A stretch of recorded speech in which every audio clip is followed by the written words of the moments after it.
Саламатсыздар ма балалар? Қазір математика сабағы. Бүгінгі сабағымыздың тақырыбы тиімді есептеу. Оқу мақсаты жылдам есептеу үшін қосу мен көбейтудің қасиеттерін қолдануды үйрену. Өзімізге белгілі қосудың қандай қасиеттері бар еді? Ауыстырымдылық және керімділік қасиеті. Сонымен қатар көбейтудің де ауыстырымдылық және керімділік қасиеттері бар. Тиімді есептеу жылдам есептеудің ыңғайлы жолы. Біз бұрыннан білеміз, қосу мен көбейтудің ауыстырымдылық және қосудың керімділік қасиеттерін қолданамыз. Мысалы, 4 қосу 4 қосу 4 қосу 4-ті біз көбейткенде қалай ауыстырып жазамыз? 4 пен 4-тің көбейтіндісі. Тиімді қанша болады екен? 16. Ал енді 57-ге қосамыз 18-ді, оған қосамыз 18 бен 13-тің қосындысын. Оны біз ең тиімді жолы қалай? Ол үшін жақшаны қолдана отырып, жақшаның ішіне 58 бен 18-дің қосындысы және 52 мен 18-дің қосындысы және оған қосамыз 17 мен 3-тің қосындысы. Бұл жерде балалар, жақшаның ішінде амалда нені білдіріп тұр? Толық ондыққа айналдырып алудымыз. Мысалы, 52 мен 18-дің қосындысы тең болады нешеге? 70-ге. Ал енді 17 мен 3-тің қосындысы 10. Оны да біз толық ондық есебінде шығарып алдық. Сонда 70 пен 20-ның қосындысы тең болады екен 90-ға. Енді осы мысалдардың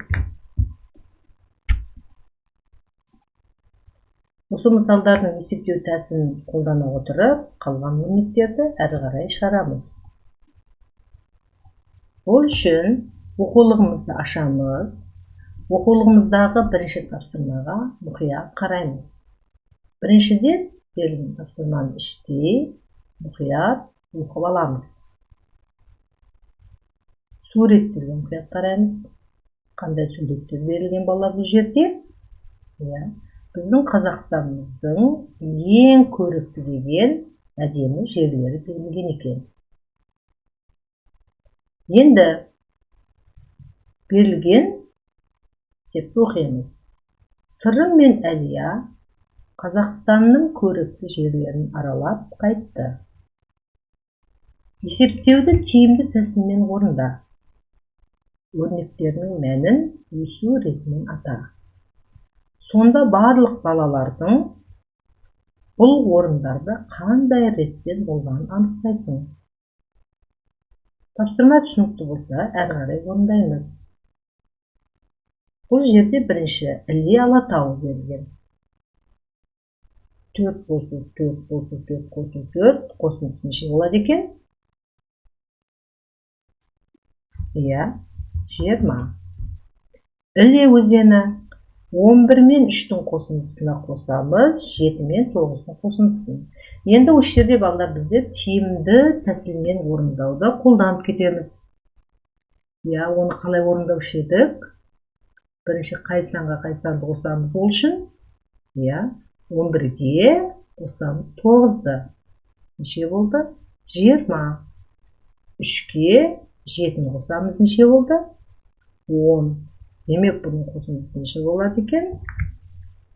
30-ға. Келесі Көлсай. Қараймыз. Бұнда да 31 мен 19-ның қосындысына қосамыз, 14 пен 36-ның қосындысын.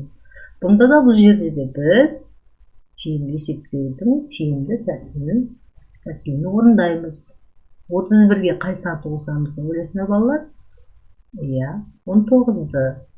31 мен 19-ның қосындысы тең болады нешеге? 50-ге. 14 пен 16-ның қосындысы 50-ге. Демек бұл жеріміз нешеге тең болды? Тең болады екен? 100-ге. Келесі тапсырмамыз. Келесі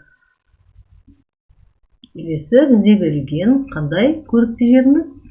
Алтынемел ұлттық табиғи саябағы. Бұл жерде мұқият қараймыз.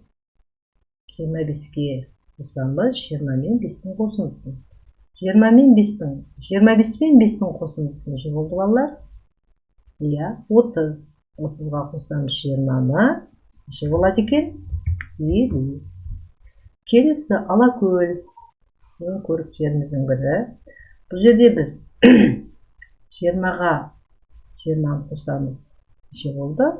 40. 5-ке 15 қосамыз. Неше болды? 20. Сонда бұл жеріміз нешеге тең болады екен? 60-ға. Келесі Қатон-Қарағай ұлттық табиғи саябағы. Бұл жерде мұқият қараймыз. Тиімді тәсілін қолданамыз. 21-ге қосамыз 9-да 30 болады екен. 24-ке 16-ны қосамыз. Неше болды? 40. Сонда бұл жеріміз нешеге тең болады екен? Иә, 70-ке. Келесі Бұқтырма өзені. Бұл жерде де 18-ге қосамыз 23. 18 бен 23-тің қосындысына қосамыз 22 мен 17-нің қосындысын. Бұл жерде қалай орындаймыз енді? 18 бен 22-нің қосындысы тең болады 40-қа. 20 мен 17-нің қосындысы, 23 пен 17-нің қосындысы тең болады қаншаға? 40-қа. Демек 40 пен 40-тың қосындысы нешеге тең болады екен? 80-ге. Баянауыл ұлттық табиғи саябағы. Демек, қара көріп отырмызда неше болды мұнда? 40-қа. Ең соңғы біздің көрікті жеріміздің бірі Бурабай. 52 мен 17-нің қосындысына қосамыз, 18 бен 3-тің қосындысына. Бұл жерде 17-ге 3-ті қосамыз неше болды? 20. 52 мен 18-нің қосындысына қосамыз. 12 мен 18-нің қосындысы нешеге тең болды? Ойланамыз. 52 мен 18-нің қосындысы 70. 70 пен 20-ның қосындысында тең болады екен? 90.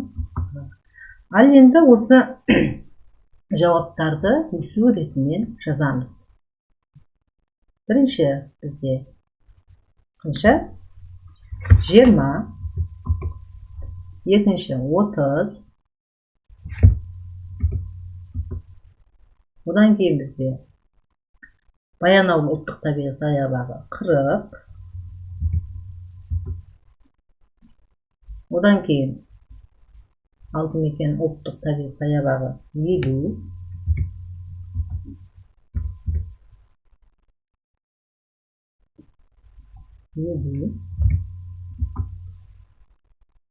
Одан кейін Алакөл 60. Одан кейін Қатон-Қарағай ұлттық табиғи саябағы 70.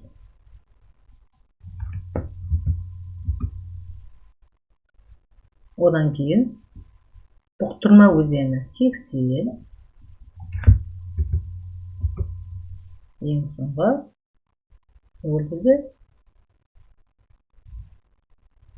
Бурабай 90.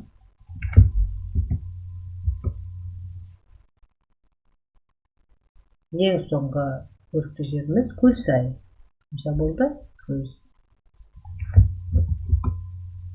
Енді жауабымызды тексеріп көреміз.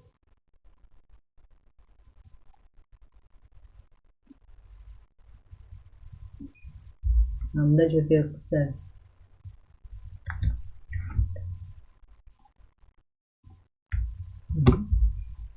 Тексереміз. Екі көрінеді балалар. Жерде біз тексердік. Енді келесі тапсырмаларды өздерін орындаймыз. Дәптерімізді ашамыз. Бүгінгі күнді жазамыз. Екінші тапсырма салыстыру. Салыстыру деген білеміз, балалар.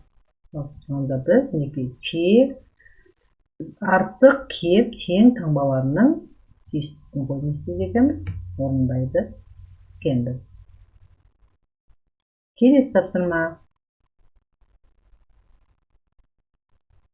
Саябақты көгалдандыру үшін әрқайсысына 9-дан 3 қатар қайың көшеті отырғызылды. Барлығы неше көшет отырғызылды. Бұны біз сөз есептеп жазғаннан кейін 2 көз тастаймыз, балалар. Әр тапсырманың арасына 2 көзден тастап отырып жазамыз. Бұл жерде не істейді екенбіз? Іште өзіміз оқимыз қайталап.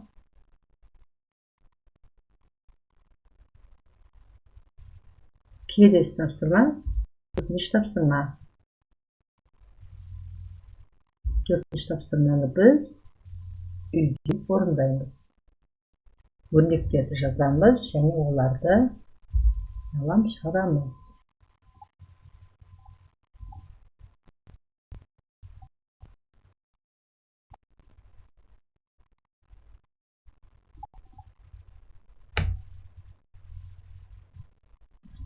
Енді тиімді есептеуді пайдалан. Ол да үй тапсырмасы. Бұл жерде қалай орындаймыз, мінекей. Бұл жерде көрініп тұр, балалар, мінекей. Жаңағы айтып кеткеніміздей тиімді есептеу әдісін қолданамыз. Назарларыңызға рахмет. Қош сау болыңыздар.